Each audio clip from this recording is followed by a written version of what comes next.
With a growing increase in the percentage of women being elected into parliament, the quest to see a female become president appears to be inching closer. From one in the previous election, 3 female presidential candidates are now contesting in this year's election, a number most political watchers have described as encouraging. In the following report, George Queening assesses the chances of these candidates in the run-up to the December 7 polls. Ghana's current population is 30 million, with women forming over 51%.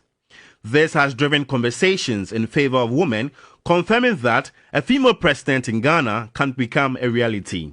The closest a woman has come to contesting for the keys to the Jubilee House was in 2016, when the former First Lady, Nana Akufo-Addo ran for president on the ticket of the National Democratic Party, NDP. Her ambition drew a comparison to others in developed democracies, with the UK's Telegraph newspaper describing her as the Hillary Clinton of Africa. We have a common goal to give real meaning to multi-party democracy in Ghana.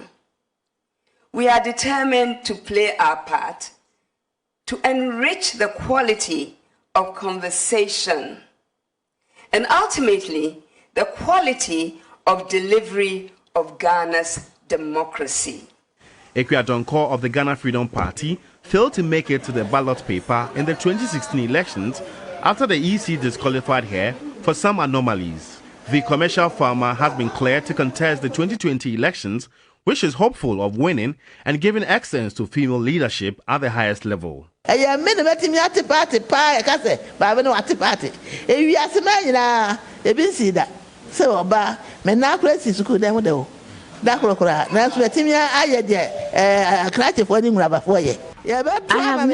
any formal education, but I have founded a political party. Ghanaians will vote massively for me because I have been destined to lead the country.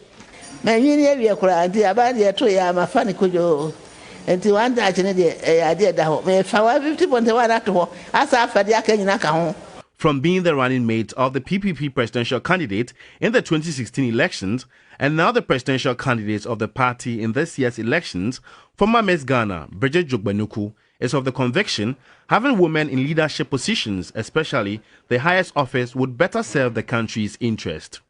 I have a conviction that something has got to change and I will have to do something about that.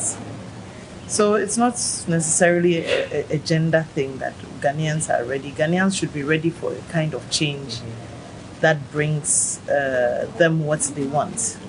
That change currently happens to be Bridget Jogbenuku, who is a woman. There have been a series of discussions about women representation at all levels, especially the highest level of governance, that's the presidency.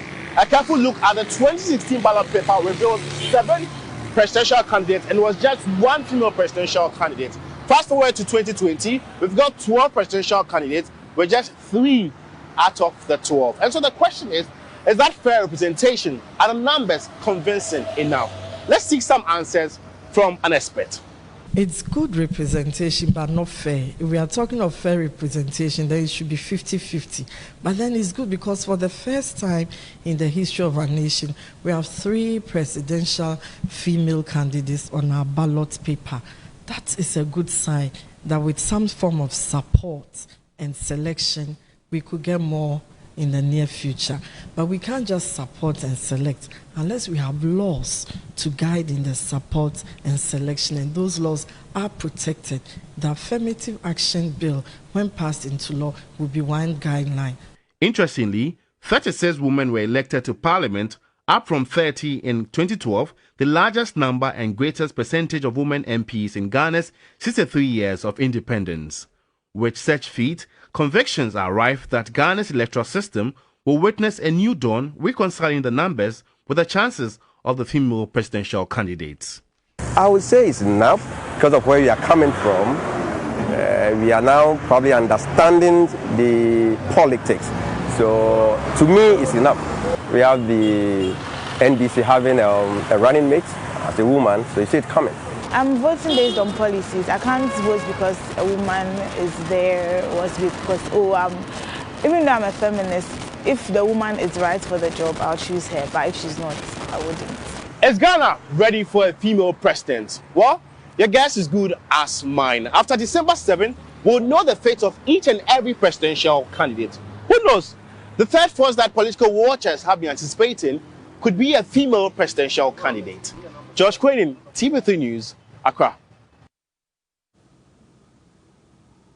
Well, great question there. I can say that George's own conclusion could be determined as a prediction or not. We're talking about predictions. Election prediction is a common phenomenon all over the world. In Ghana, it is common within the Christian fraternity. But what does Islam say about the prediction of elections? Aisha Yakubu finds out.